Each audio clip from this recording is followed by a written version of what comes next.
This is Aaron. He is my audience member for my project, and he's also the cameraman. There you go, Aaron. Thank you. Okay. My name is Colton Evans. This is my final project for Music 1010. The composer I am presenting about is Pyotr Ilyich Tchaikovsky. Hope I did a good enough job of pronouncing that. Tchaikovsky, he was born in Russia, and he was born May 7th of 1840, lived to the year 1893, as you can see here.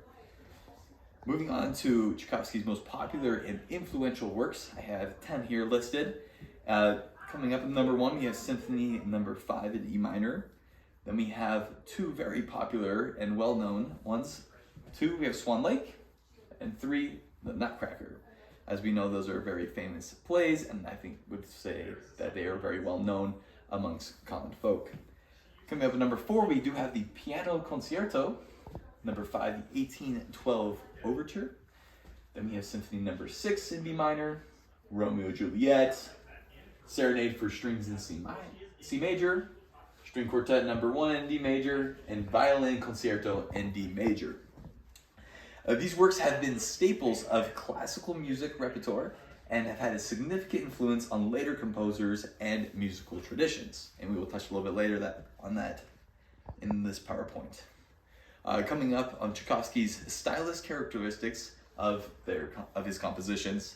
The first one I want to touch about was Tchaikovsky's melodic expressiveness. He was very well known for his beautiful and memorable melodies, which often have a strong emotional impact upon his listeners. Tchaikovsky's use of rich harmonies. He frequently employed rich, colorful harmonies in his compositions, often using unexpected chord progressions to create dramatic effect. Next, we have Tchaikovsky's colorful orchestration, referring to the orchestra, brass, woodwinds, strings, percussion, as we know. Tchaikovsky was a master of orchestration, and he would use a full range of the orchestra to create vivid and colorful soundscapes in his works. And lastly, but not least, Tchaikovsky's emotional intensity. Music is often highly emotional and expressive, with frequent shifts in mood and tone. Regarding the era that Tchaikovsky lived in, he lived during the Romantic era. And part of these artistic movements during this era one of them was the most significant artistic movements of the Romantic era was the emphasis on individual emotion and expression. This focus on personal feeling and passion is evident in many of Tchaikovsky's works, which are characterized by their intense emotional impact and vivid expressive melodies. As well, referring to the rise of nationalism, which we'll touch more on this next slide, which was the belief that the nation's culture, history, and traditions were essential to the artistic and intellectual life. And now, more on that, we got the politics regarding, in Russia. So Tchaikovsky lived and worked during a time of great upheaval and change in Russia, which was undergoing a period of rapid modernization and reform. Tchaikovsky's music often reflected the tensions and contradictions of his era, with works that ranged from celebratory and patriotic to introspective and melancholic. And as I was referring to the nationalism, Tchaikovsky's influence on the development of Russian music cannot be overstated. He was one of the leading figures of the Russian nationalist movement in music, and his incorporation of Russian folk music and culture into his works helped establish a distinctively Russian style in classical music that would have a profound impact on the trajectory of music in Russia and beyond. Here we have 5 very popular quotes from Tchaikovsky. Starting here at the number 1, you can see it says, "Music is a higher revelation than all wisdom and philosophy."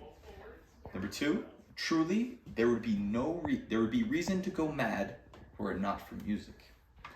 Number 3, "Music is the shorthand of emotion." Number 4, "Inspiration is a guest that does not willingly visit the lazy." Number 5, "The most elusive of all things is an excellent melody." To give a little bit more information regarding Tchaikovsky's educational background, Tchaikovsky received a formal education in music from a young age. He began piano lessons at the age of 5 and showed early promise as a musician.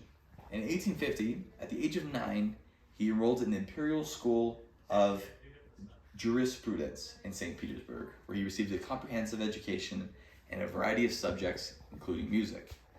Tchaikovsky studied music privately with several prominent musicians, including Anton Rubinstein, the founder of St. Petersburg Conservatory. He studied with some of the leading figures in Russian music, including Nikolai Zaremba and Anton Rubinstein, as referred to, and quickly established himself as one of the most promising young composers of his generation. And right here we do have listed the sources from which this information was retrieved. Thank you for coming to my presentation.